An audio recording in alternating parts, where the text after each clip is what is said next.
Website बनाने का खर्चा कितना होता है, ये बहुत ही कॉमन सवाल है। बहुत बार लोग पूछते हैं कि वेबसाइट कितने रुपए में बनती है, क्योंकि जब आप वेबसाइट बनाना चाहते हो तो मार्केट में अलग अलग भाव आपके सामने आते हैं और बाद में आपको पता चलता है कि कोई सस्ता बना रहा है तो कोई उससे काफ़ी महंगा बना रहा है, तो उसके पीछे का कारण क्या है। लेकिन उससे भी पहले एक सवाल आता है कि क्या सच में आपको वेबसाइट बनवानी चाहिए, क्योंकि कई बार ये भी लोग सोचते हैं कि अगर मैं इंस्टाग्राम के ऊपर या किसी सोशल मीडिया के ऊपर काम करता हूँ तो मुझे वेबसाइट बनाने की क्या ज़रूरत है। तो इसका एक बहुत ही सिंपल सा आंसर है कि आपको ज़रूर वेबसाइट बनवानी चाहिए, क्योंकि आप जब भी कोई सोशल मीडिया के ऊपर आपकी जो भी एक्टिविटीज़ करते हो आपके बिजनेस के रिलेटेड, हकीकत में आप किसी और प्लेटफॉर्म पर ही कर रहे हो, आपका खुद का प्लेटफॉर्म नहीं है। तो हमेशा एक वर्चुअल आइडेंटिटी हर बिज़नेस को अपनी इंटरनेट पे रखनी चाहिए। जैसे अपना एक घर होता है और हम रेंट के घर पे रहना पसंद नहीं करते, उसी तरीके से वेबसाइट आपका एक वर्चुअल आइडेंटिटी हो जाएगा, जो आपका खुद का एक इंटरनेट के ऊपर आपका एक घर के जैसा होगा। तो पहला पॉइंट, वेबसाइट होनी चाहिए। अब सवाल आता है कि वेबसाइट अगर बनवानी है तो उसका कॉस्ट कितना आता है। चाहे कि आप एक ई-कॉमर्स वेबसाइट बनवाना चाहते हो या एक सिंपल वेबसाइट भी बनाना चाहते हो, तो इसका भी आप एक पॉइंट समझिए। जैसे हम अलग अलग तरह के कपड़े पहनते हैं, तो कुछ कपड़े सस्ते होते हैं, कुछ ब्रांड के कपड़े होते हैं और महंगे होते हैं। अगर आप एक डॉक्टर के कंसल्टेशन के लिए जाते हो तो कोई डॉक्टर की कंसल्टेशन की जो फीस होती है वो कम होती है, किसी की ज़्यादा होती है। अगर आप किसी आर्किटेक्ट के पास जाते हो तो वहाँ पर भी आपको देखते हैं, किसी आप सीए को कंसल्ट करते हो, किसी एडवोकेट को कंसल्ट करते हो। तो चाहे आप कोई प्रोडक्ट खरीदते हो या कोई सर्विस, हमेशा आपको अलग अलग रेट्स मिलते हैं। तो वेबसाइट डेवलपमेंट का काम भी कुछ ऐसा ही है।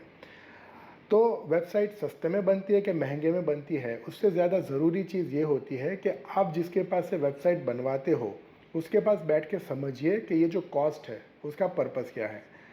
अगर आपको कोई 5,000 से 15,000 20,000 रुपये में वेबसाइट बना के देता है, तो क्या उसके पीछे कोई ट्रैप तो नहीं है ना। ऐसा तो नहीं है कि कुछ बना के दे दिया उसके बाद हर चीज़ के लिए वो पैसे मांगते हैं। तो किस किस तरह के सपोर्ट देते हैं, और अगर आपसे कोई ज़्यादा भी पैसे मांग रहे हो तो ये भी समझिए कि टेक्निकली वो वेबसाइट कितनी अच्छी बनेगी। तो आईटी एक ऐसी इंडस्ट्री है जहाँ पर कॉस्ट फैक्टर बहुत मैटर करता है, और कई बार बिजनेसमैन इसको समझ नहीं पाते हैं कि महंगी होना ज़रूरी है वेबसाइट, या सस्ता जो बनाए उसी के पास चले जाए। तो अगर कोई महंगा बनाता है तो उसके साथ साथ ये देखिए कि वो कंपनी खुद कितना समझती है वेबसाइट की इंपॉर्टेंस को, किस तरीके से वो वेबसाइट बनाते हैं और उसके बाद क्या क्या सपोर्ट देने वाले हैं। उसके साथ साथ ये भी आपको समझना ज़रूरी है कि जो वेबसाइट बन रही है आगे जाकर आपको, अगर आप डिजिटल मार्केटिंग करते हैं तो क्या उसके रिलेटेड उसको वो कोप अप कर पाएगा कि नहीं वेबसाइट, खास करके सर्च इंजन ऑप्टिमाइजेशन के लिए। वेबसाइट सस्ते में भी बनती है, महंगे में भी बनती है और बहुत महंगे में भी बनती है। तो सवाल ये नहीं है कि मैं सस्ते के पास जाऊँ या महंगे के पास जाऊँ। अगर आपको लगता है कि सिर्फ आपको एक वर्चुअल आइडेंटिटी रखना है, तो गूगल जैसा प्लेटफॉर्म तो आपको खुद को फ्री में भी वेबसाइट बना के देता है। तो आपको तो एक रुपया भी खर्चने की ज़रूरत नहीं है, ना ही आपको डोमेन तक खरीदने की ज़रूरत है। लेकिन अगर आप बहुत ही सीरियस हो अपने इंटरनेट के ऊपर अपनी आइडेंटिटी को लेकर, अगर आप बहुत ही ज़्यादा सीरियस हो कि आपको लगता है कि नहीं, मेरी एक वेबसाइट अच्छी होनी चाहिए, जिस तरीके से मैंने अपने एक ऑफिस के अंदर एक इंटीरियर डिज़ाइनर को हायर करके बहुत अच्छा इंटीरियर डिज़ाइन करवाया है, उसी तरीके से मेरी वर्चुअल आइडेंटिटी भी उतनी स्ट्रांग रहनी चाहिए, देखने के लिए भी अच्छी होनी चाहिए, टेक्निकली भी अच्छी होनी चाहिए, और जब मुझे चाहिए सपोर्ट वगैरह तो वो कंपनी मुझे दे।